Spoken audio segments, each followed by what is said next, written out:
Hello everyone. Today's talk will begin simply by a man communicating as he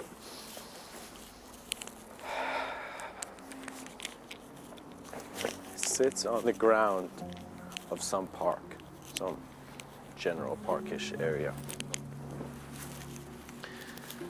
And as he sits down, he will be talking about the importance of an idea he's recognized. And so the title of this episode will be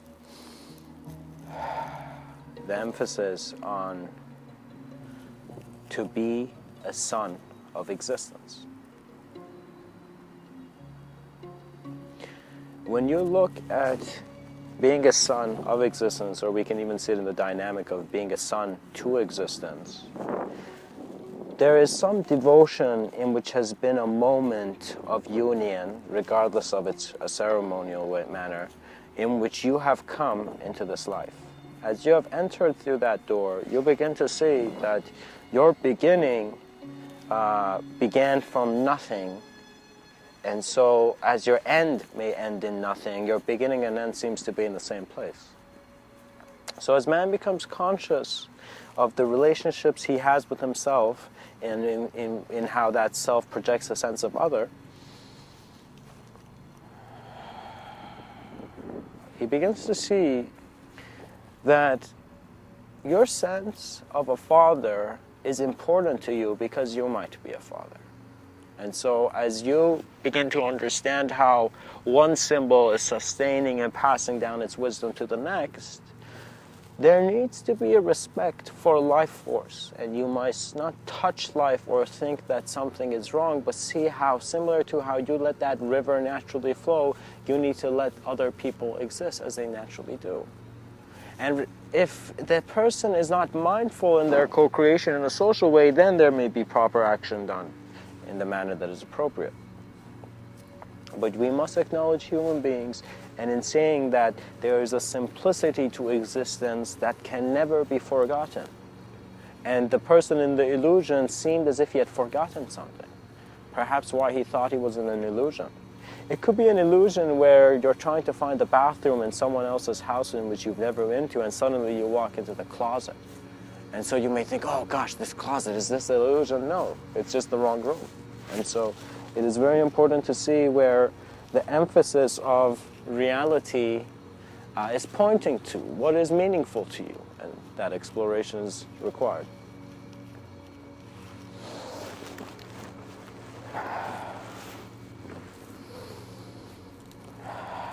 Now, the idea of a son, as in S-O-N, is one where the son is taking care of his environment based on his conditioning. Man has a sense of conditioning, has a sense of idea. You were raised in a certain way.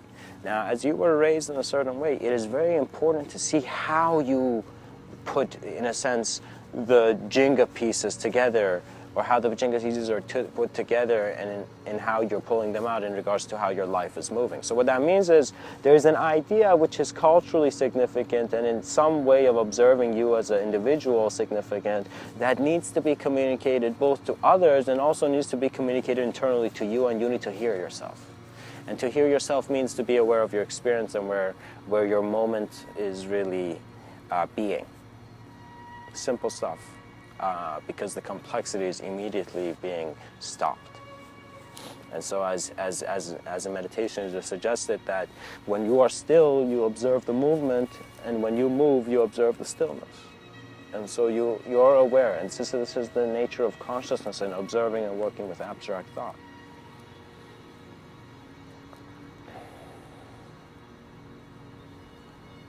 Mankind is an evolving species. This evolution is taking them into realms of abstraction. We are no longer only dealing with a physical plane, but a physical plane that has been observed so deeply and lived in so much that eventually the beings living in those rhythms are beginning to see something new about it. Is that all those new human beings that are being born are just great statements of what many leaders wish they could be.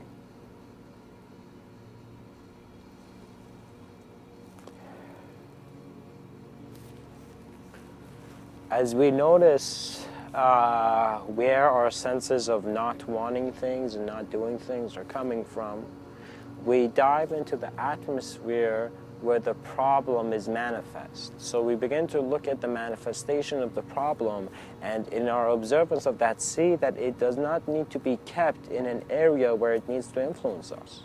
What that means is, when someone passes away, that experience physically that experience has, can influence you. But you visualizing random deaths in your mind and just having movies project that in your mind and you thinking that it's fine, it's wrong, because that means your reception is not being mindfully taken care of, and so you're interpreting things without really seeing what they are.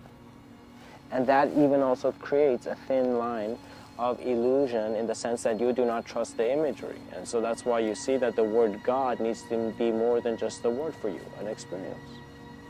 So experience can be realized in many ways, and it's all about how you're handling the imagery that is giving you a sense of form. And so as you observe that form, there's the sense of formless observance, in which the observer is there. And that observer is the moment that is here. It is the origin of your awareness, and your clarity to where you are present is your initiation into any reality, and it's a wonderful one. It is one done through the clarity that there is no need for temporal chains.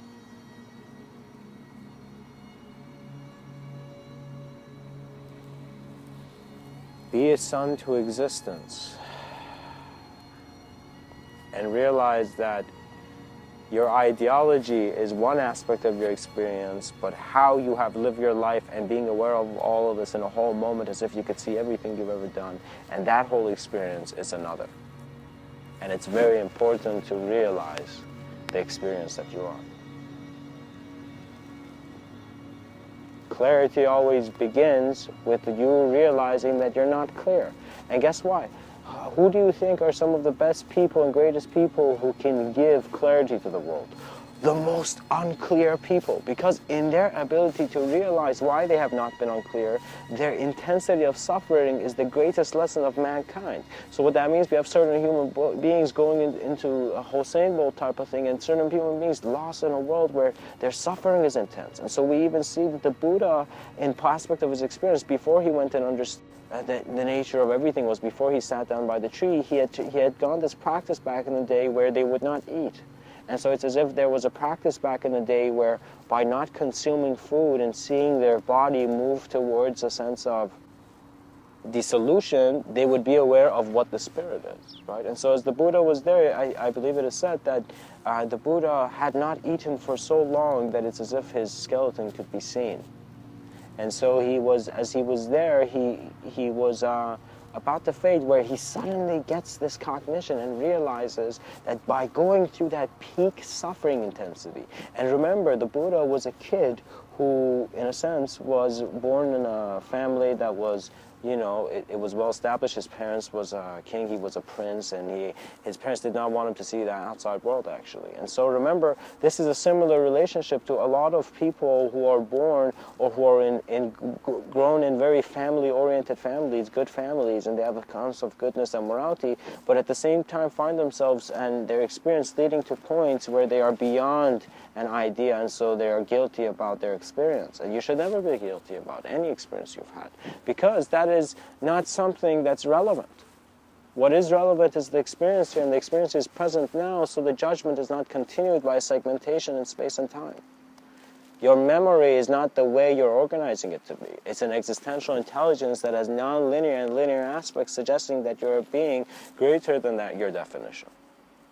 So do not be bothered by definitions. Work with an awareness beyond them, because it is the most crucial time. And so you will see the Buddha was sitting there hungry, about to pass away, where suddenly, as he understands that, oh my God, this is not the way to realization. It's not a physical thing. It is not about changing your body or doing something. It is not even about ceremony that much. He realized that in that awareness, suddenly this girl out of nowhere brings him a bowl of rice, and he lives on. And so this is the powerful understanding of the world, that in this human being's experience, his search was one where life guided him. Life wants you to achieve. things. You just need to be aware of life. And if you think life is your environment, which is the suffering, it is not the suffering. Life is the life force beyond the suffering that is carrying everything. It is a collective awareness, and so the individuality must not fear its own conceptions or think that it can know. But you are the knower. And you become a pillar of existence, and you become the greatest son of existence, in which your Father is all of creation looking at you. And you are in complete harmony in knowing that in a fractal manner your nature is one, but when the idea of oneness is gone, that direct experience is the absolute. And so in your joy, as one observes the seeds of understanding, they become the fruits of greater ability.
Much blessings and namaste.